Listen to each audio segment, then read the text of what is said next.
All right, so thank you for joining us today for MicroAge Talks Technology webinar. My name is Maria Fiore. I'm the Director of Operations here at MicroAge, and I'm joined by Brian Van Heist, who's President and owner of MicroAge Manitoba, and our presenter today. So welcome, Brian. Thank you. So today's conversation will focus on managing cloud costs, as the title indicated. But before we begin, just a few housekeeping notes. First of all attendees are muted to reduce any background noise. We encourage you to ask questions throughout the presentation by using the questions panel of the webinar tool. The webinar is being recorded, and you'll be receiving a link to the recording and the ebook that we're making available to everyone a little bit later today.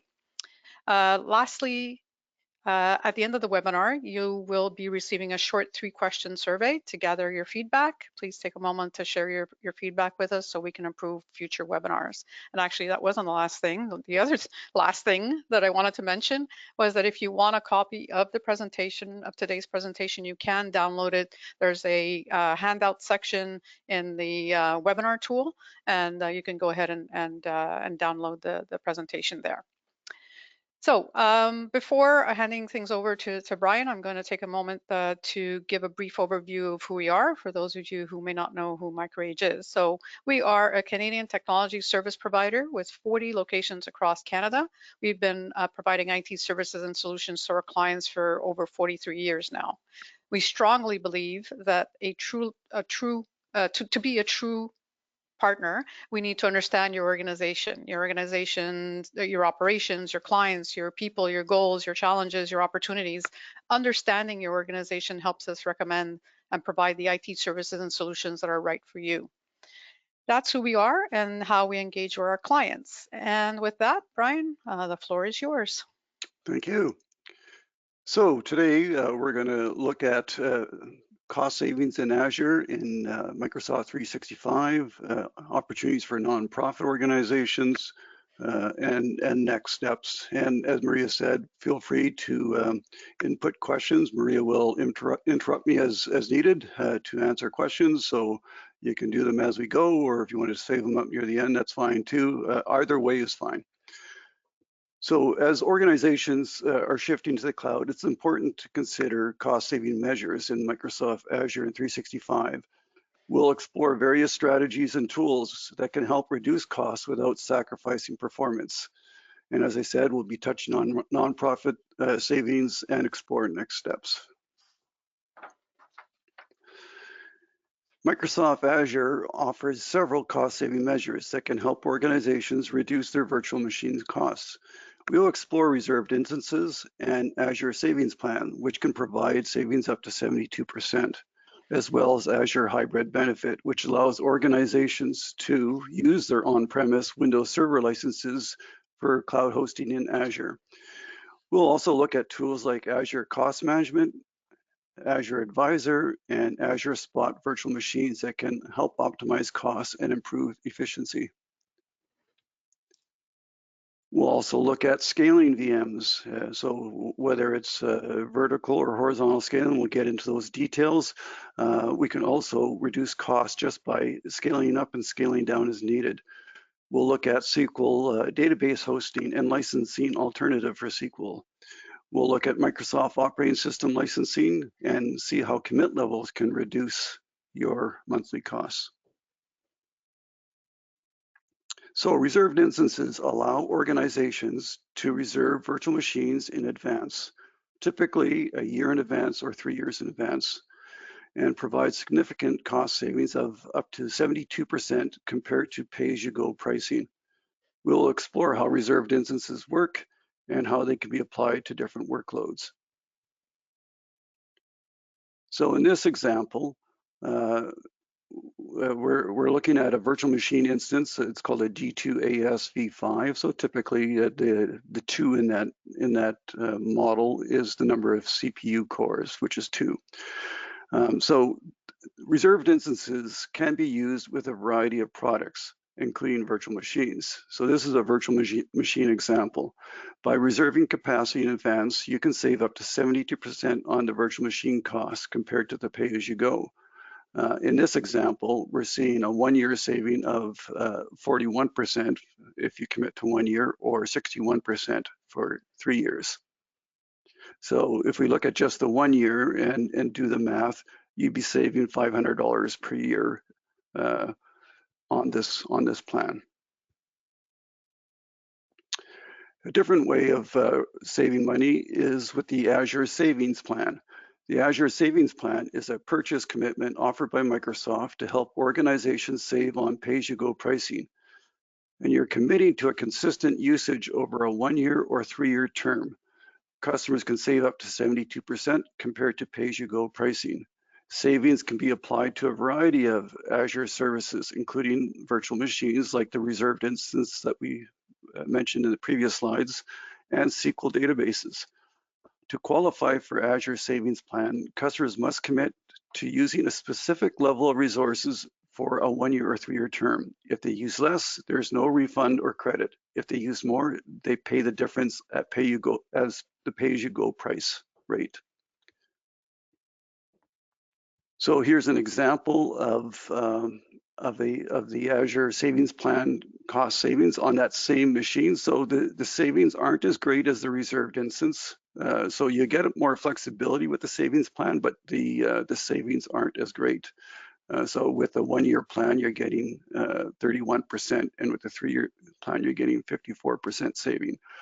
So with this 1 year plan, you're going to be saving about $360 annually compared to the $500 you were with the reserved instance. Now, To is give you a there, bit, yeah, go ahead. sorry, Brian, so is there any what if you wanted to stop after, let's say you take the 3 year, is there some kind of penalty in any of those plans, or? Well, right now with the reserved instance saving plan, that was the first cost saving measure. Microsoft is still allowing refunds or exchanges for those plans. You can, you can upgrade them to a higher level, or you can actually cancel and get a refund. The Azure Savings Plan, there is nothing like that. If you're committing to 1 year, you're committing to 1 year. There's no, Okay. there'll be a penalty if you decide to get out early. So Okay. you're more tied in with the savings plan at this time.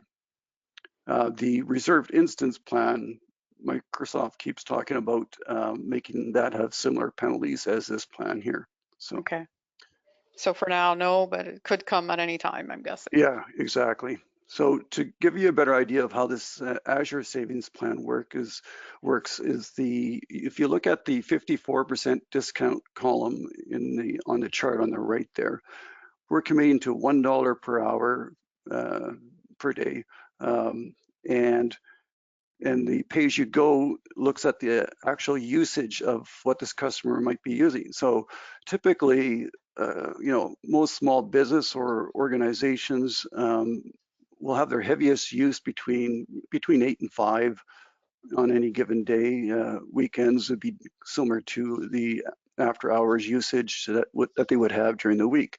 So the pay-as-you-go kind of reflects that. You're using the equivalent of $2 pay-as-you-go price from 1 to 9 in the morning or 8 in the morning, and then all of a sudden all your staff are coming in and your usage goes up and you're spending $10 per hour until the end of the day around 5 o'clock, where your usage drops off and you're spending $2 an hour at that point. So under that saving plan, a $1 saving plan, because of the 54% discount, is equivalent to about $2.17 as the pay-as-you-go plan.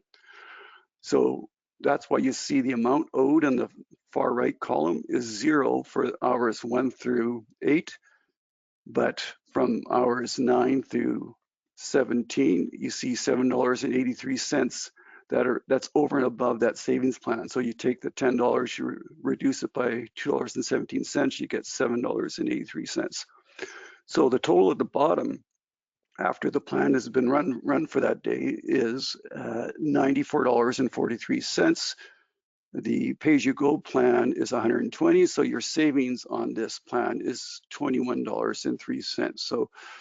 So basically, this illustrates that when you commit to a savings plan, it's a full day commit, or it's a full month commit, or full year for, you know, for argument's sake.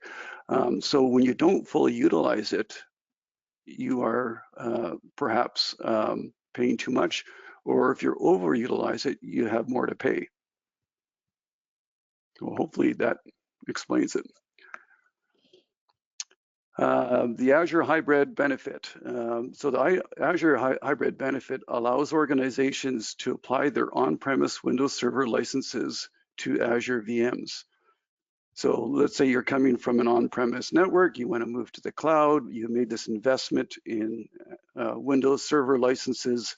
Well, you can use them in the cloud, and that will provide up to 50% savings on virtual machines. So we'll look at this license, the license requirements, and how to apply the benefits to different VMs.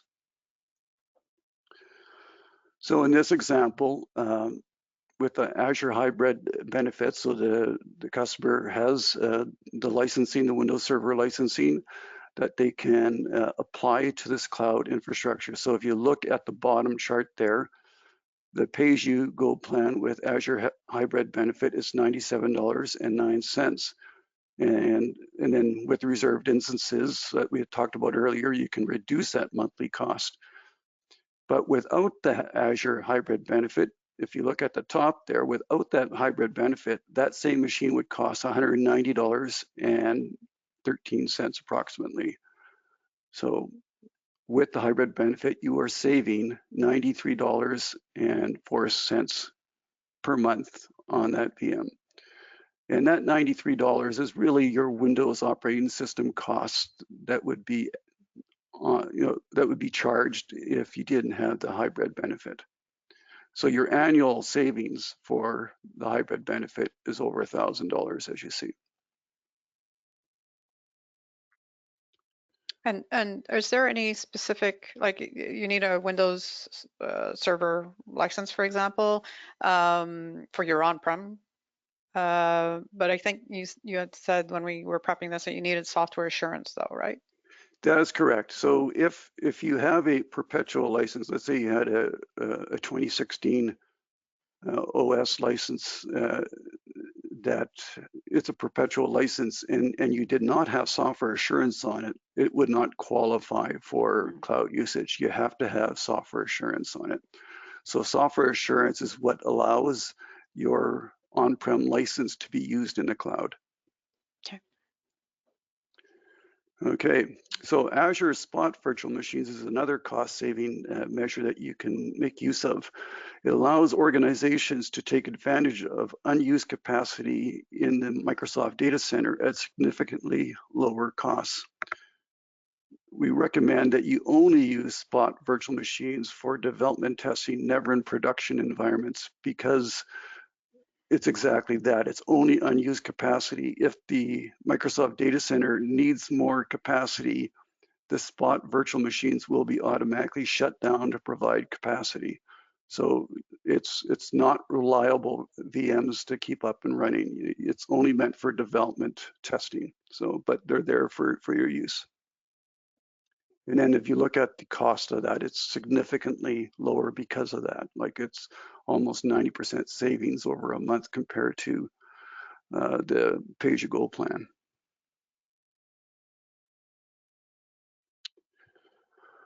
The Azure Cost Management is a dashboard tool that allows organizations to monitor and optimize their Azure spending. The tool allows you to configure and set different parameters such as budgets, alerts, and provides recommendations for cost optimization. Sometimes when you go into the cloud, you're just not sure what your expenses are going to be. So you set budgets, and then you create your virtual environment, and you set basically alerting based on those budgets, so that it'll tell you, well, you're using 75% of your budget amount, and you're only halfway through the month. So then you need to take a look at what your costs are, and if there's a way to to either increase the budget or reduce your consumption of Azure resources. So it's a very handy tool just to keep an eye on your costs. The Azure Advisor is a tool that provides personalized recommendations to optimize Azure resources. It will make suggestions on costs and performance optimization based on your past and current usage of cloud resources. So it basically tracks your usage. And then if you delve into the advisor tool, it'll say, okay, based on this, we recommend that you reserve, a quantity of 3 of this certain VM size to maximize your cost savings. So it gives that kind of recommendation. Another way you can save costs on your Azure consumption is by scaling your VMs. And scaling is a way to make sure that you have the resources available when you're the busiest, but it reduces those resources when you're not so busy. So by using automatic scaling in Azure, you can save money by only paying for the resources you need. The best practices in scaling VMs include vertical scaling and horizontal scaling, and setting scaling thresholds to avoid unnecessary costs. So the thresholds could be something like, your business hours. So once you go past 5 o'clock, you can have the system automatically scale down your VMs, and then 8 in the morning it can automatically scale them up to take on the additional workload. Or it could be measuring CPU performance, and once it reaches 70%, it'll scale up and add more resources. There's different ways of scaling. So to really show the difference between the two main types, which is vertical and horizontal scaling, I have this chart, and I'll try to explain it as we go through this. Vertical scaling is more disruptive to end users because reboots are required. So up here we have the vertical scaling. It provides the most savings as there is no additional storage or licensing costs. So vertical scaling is basically, when you look at this machine over here, it has 8 CPUs, 32 gig of RAM, and it costs this much per hour. If we ran it 24 hours a day, it would cost $12.77. But if we do the scaling, so we take those 24 hours and we take 8 hours for our business hours, so that cost for the 8 hours is $4.26 per day, and then the 16 hours remaining, we'll scale it down from 8 CPUs to 2 CPUs, which is a lower cost, and so it'll bring that cost down lower. So then your total for the month is $191.52 versus $383 with no scaling. So that's vertical scaling. So when you vertical scale, if you change the CPU structure, it will require a machine reboot. And that's why I meant it's disruptive to staff. So you would schedule these kind of things to happen after hours when little or no staff are making use of the resource. And it's, vertical scaling is more suited to single purpose VMs, so line of business applications, like perhaps you have a finance server running Sage, and it has a SQL database for the data, and you need to have heavy use of it during the day, but no one's using it after hours, or maybe very infrequent use after hours. So this vertical scaling makes a lot of sense in that case. Horizontal scaling is more suited to cloud desktops or web server farms, where you can add more VMs of the same size at the beginning of the day and reduce them at the end of the day.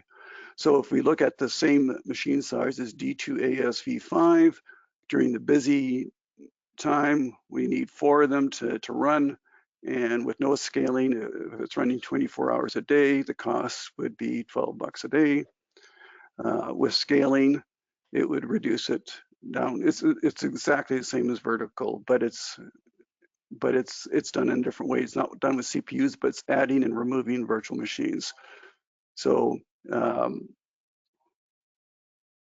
your cost savings remains the same, but there's no rebooting required here.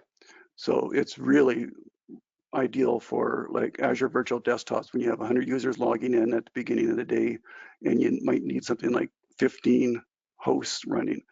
At the after hours, you can reduce the number of hosts down to maybe 1 or 2 because you have very infrequent connections.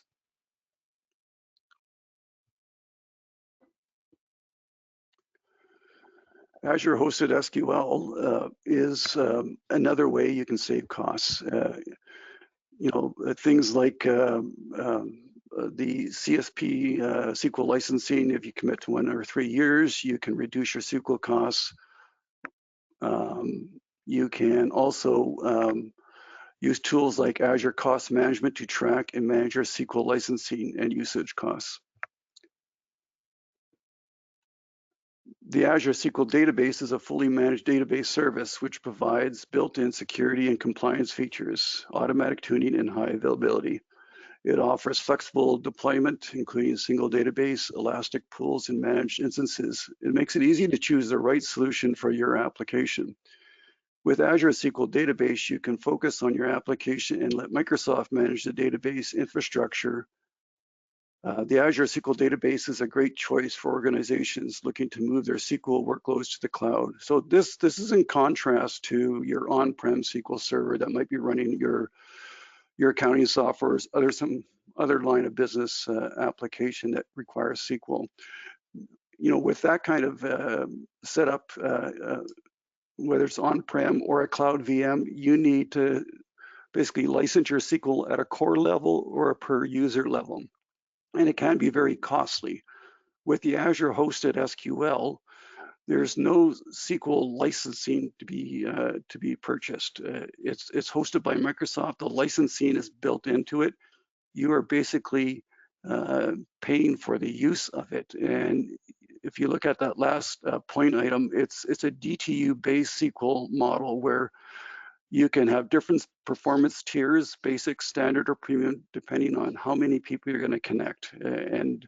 And basically, once we onboard this, we would choose probably something in the middle, like a standard, and look at the performance, either scale it back or scale it up based on usage.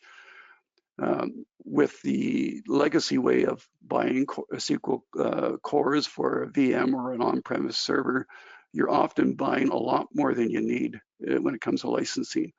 With this type of pricing for SQL, you're only paying for what you use. It's all based on usage. And for anybody who's wondering what DTU stands for, I had to look it up. It's called Database Transaction Unit.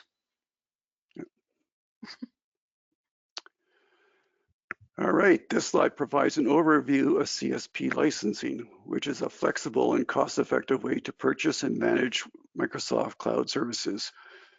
With CSP, customers can easily add or remove licenses as their business needs change, and partners can offer value-added services and support.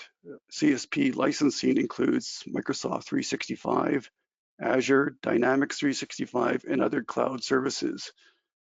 Monthly billing, pay-as-you-go pricing, or commitment level discounts are some of the benefits of CSP licensing. Microsoft basically loves commitments. So the longer you can commit to them, the bigger discount you get.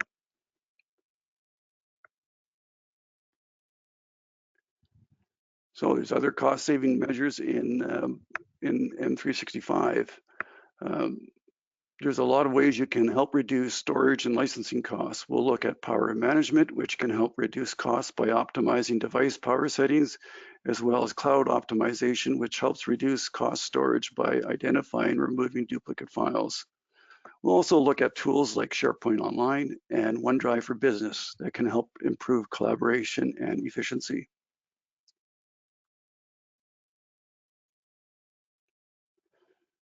Power management is a tool that allows organizations to optimize device power settings and reduce energy costs and extending device battery life. So back to, I went ahead one more. Oh no, that's good, perfect. Cloud storage optimization is a tool that helps organizations identify and remove duplicate files, as I had said earlier.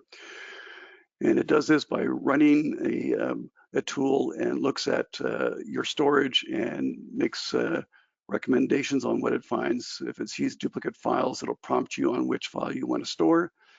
And it'll also allow you to automate the archiving of seldom accessed files to less expensive cloud storage alternatives.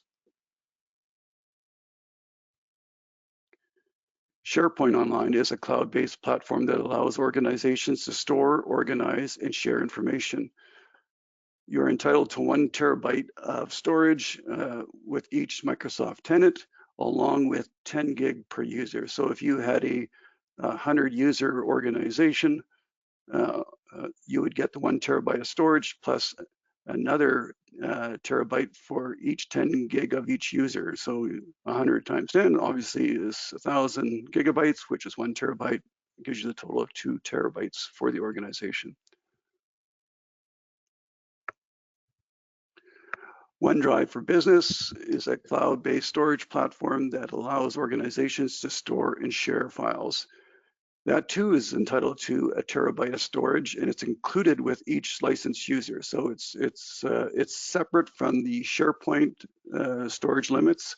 This is 1 terabyte per licensed user. So it doesn't affect the SharePoint storage requirements and vice versa.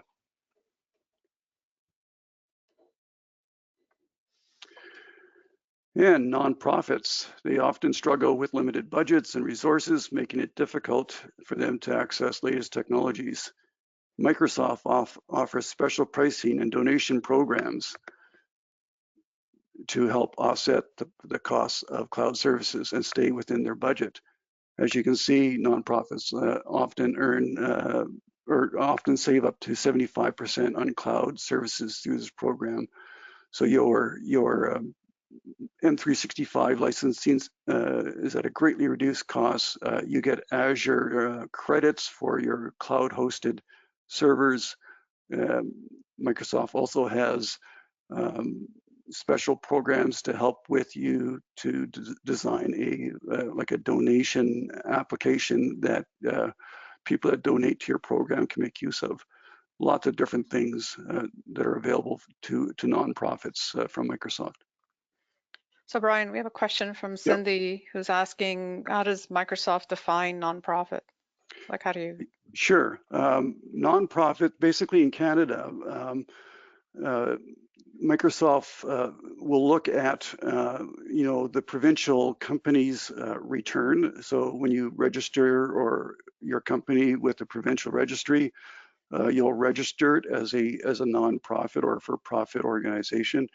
They'll also look at the CRA charities list to see if the organization is listed there. And typically we found that those two are probably enough to qualify an organization as a nonprofit. They also ask for things like mission statements and, ask what your annual budgets are. But it's really how it's registered with government organizations. What we found with some organizations that are nonprofit that provide health services, it can take a little bit of work in trying to get them approved. Microsoft typically looks at a health organization as for profit. They don't really understand our social platform. You don't understand Canada? Is that what you're saying, Brian? So it does take a bit of work to go back and forth, but typically we can get them to see, okay, this is really a nonprofit organization. The organization TechSoup is the one that vets all the requests for nonprofit status. So when we onboard a nonprofit organization, we will act on their behalf and make the application on the Microsoft website. Microsoft will then engage TechSoup to check it out, and then based on what TechSoup finds with their investigation, they'll recommend to Microsoft, yes, that it qualifies, and it happens pretty quick. You can basically apply and get approved within a few business days. I hope that answers that question. Yeah, I think so. Cindy, you'll tell us. All right. Next steps. So if you're already in the cloud, engage with your IT service provider to provide a cloud cost and performance audit on your current M365 and Azure cloud usage. Ask for recommendations on best practices for saving on cloud usage and improving performance. And yeah, performance is also very important. You can't be cutting costs without really keeping an eye on performance, because you don't want to trade performance for for cost savings. You want to have both. And so you want to make sure that when you do make that request, that you say that I don't want to cut my performance, but I want to save money. And if you're thinking about going to the Microsoft cloud, engage with your IT service provider to provide a cloud cost and onboarding quote to migrate your current physical, or maybe you're on a different cloud infrastructure, to Microsoft. So Jim is asking, so will my applications that I have on a physical server be eligible to go into the cloud? Is there any issues there? Typically not. Your applications, they're running on a Windows. I've been talking mostly about Windows servers, but I mean even Linux. There's no restrictions to running your application in the cloud unless the software developer says that if you want to run it in the cloud, we need a different pricing schedule. But I haven't seen that. Like if you have a cloud application that runs on premise, and I used the example of Sage, QuickBooks would be another one, QuickBooks Desktop. There's other line of business applications from our customers that we're familiar with that run just as well in the cloud as they do on-prem, and there's no restrictions to doing that. The only restrictions might be that they might not honor your support contract if you run it in the cloud. So you probably want to make sure that if you have a support contract with a software vendor, that they won't say, well, hey, you're running in the cloud, you're on your own. You don't want that to happen. So Makes sense. Okay. John says thank you. you're welcome. Jim, sorry, Jim. Okay. So yeah, in conclusion, by implementing cost-saving measures like the reserved instances, power management, cloud storage optimization in Microsoft Azure and 365, you can reduce your costs. People often say,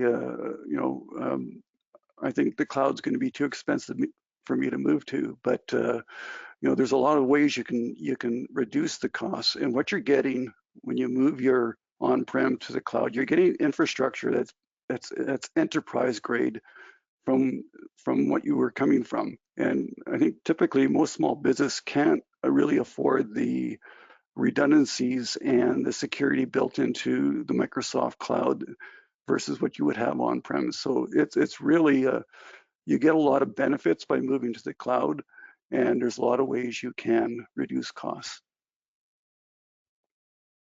Excellent. So as a reminder, if anybody has any questions, just drop them into the questions panel of the webinar tool. In the meantime, we did talk about the free ebook, and as I mentioned, you will be getting an email later on with a recording and the link to the ebook. But I've also just posted it on the chat, so if you wanted to go and download that now, you can. Just click on that link in the chat, and you'll be okay. Joshua is saying, look forward to engaging MicroAge in a cloud cost audit of our current environment to ensure we are we're taking advantage of these options. Thanks for the great webinar. So you're welcome, Joshua. You're welcome. And yeah, I'm sure whoever your local MicroAge is going to be happy to help with that. So I'm glad you can make it with us. If we have any other questions, like I said, or comments, please put them in the questions panel. But if not, what I I'm going to say thank you for all of you to joining us today. We again encourage you to download the ebook and reach out to your local microage with any questions, or if you want to do an audit like Joshua does. I also wanted to mention that our next webinar is on October 10th, and we will be talking about a subject that continues to be a risk for organizations and their people, and that is phishing. So please, plus we're going to be playing one of the Fish Are Legit games that we like. So we like to see if you can spot the fish. So join us. The invitations will be coming out shortly. And with that, I don't see any other questions coming through. So thank you, Brian, very much for that enlightening presentation. I learned a lot. And thanks to all of you for spending time with us today. And we wish you all a great rest of day. Thank you. Have a good day.